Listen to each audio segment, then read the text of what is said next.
नमस्कार, मी मच्छिंद्र बाबर. आपण पाहताय Z24 न्यूज. पुत्र आणि महाराष्ट्र राज्याचे नेते, आमचे मार्गदर्शक नेते माननीय आमदार गोपीचंदजी पडळकर साहेब यांच्या बाबतीत व जतच्या नामांकनाच्या बाबतीत जो विरोधकांनी काल पत्रकार परिषद घेतली त्याचं मी सर्वप्रथम जाहीर निषेध व्यक्त करतो. कारण विकासाच्या मुद्द्यावर, जत तालुक्याच्या विकासाच्या मुद्द्यावर आजपर्यंत कोणीही काम केलं आणि आमदार साहेब जसे निवडून आले आणि त्यानंतर त्यांनी जो विकासाचा धडाका लावला आहे आणि त्या विकासाच्या मुद्द्यावर आता आपण त्यांच्याबरोबर स्पर्धा करू शकत नाही किंवा त्यांच्याबरोबर आपण टिकू शकत नाही. विकासाच्या मुद्द्यावर काहीही बोलता येत नाही. त्यामुळे आपण त्या मुद्द्यावर न बोलता कुठेतरी जनतेमध्ये संभ्रम निर्माण करावा आणि जनतेचं कुठेतरी दिशाभूल करावी या हेतूनं जतच्या नामांतराचा विषय घेतला गेला. ॲक्च्युली जतचं नामांतर होणारच नाही. जत हे नाव राहणारच आहे.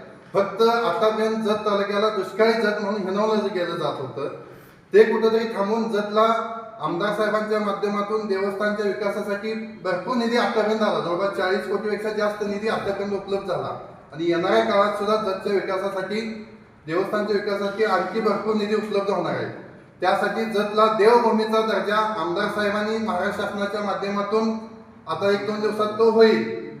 हा कुठेतरी पोटछोड आणि जनतेमध्ये आमदार साहेबांच्या बाबत असणारी लोकप्रियता याच्या कुठेतरी दिशाभूल करावी या हेतूनं जतचं नामांतरण करणार. ऍक्च्युली देवभूमी जत हा असंच नाव राहणार आहे.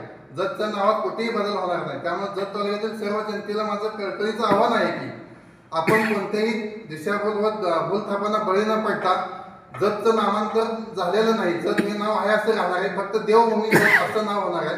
त्यामुळे कोणत्याही भूलथापांना बळी पडू नका. विकासाच्या मुद्द्यावर बोलायला गेलं तर आतापर्यंत झालेल्या लोकांना पंचायत समितीची इमारत दिसत नव्हती का? नगर परिषद स्थापन होऊन किती वर्ष झाली, ती इमारत दिसत नव्हती का? विकास म्हैसाळ विस्तारित योजनेला आता तिसरी सरकारी ताकद आहे.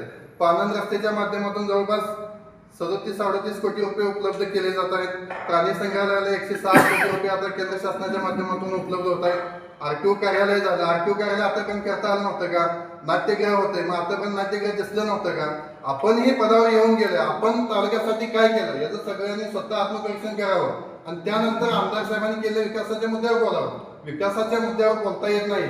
त्यामुळे कुठेतरी पळवाटा काढून आमदार साहेबांना कुठल्या तरी माध्यमातून बदनाम करण्याचं षडयंत्र रचलं जात आहे. त्यामुळे जत तालुक्यातील जनतेनं याचं पूर्ण अभ्यास करावा आणि यावर आमदार साहेबांच्या पाठीमागे ठामपणे उभा राहावं आणि ही विकासाचा मेरू हा कुणी अडथळा आणला तरी थांबणार नाही. हा मेरू असाच दौडत राहील आणि जत तालुक्याचा महाराष्ट्र शासनाचा म्हणजे जत तालुक्याच्या राजकीय इतिहासात एवढा निधी कधी आला हे यांनी ठामपणे सांगावं.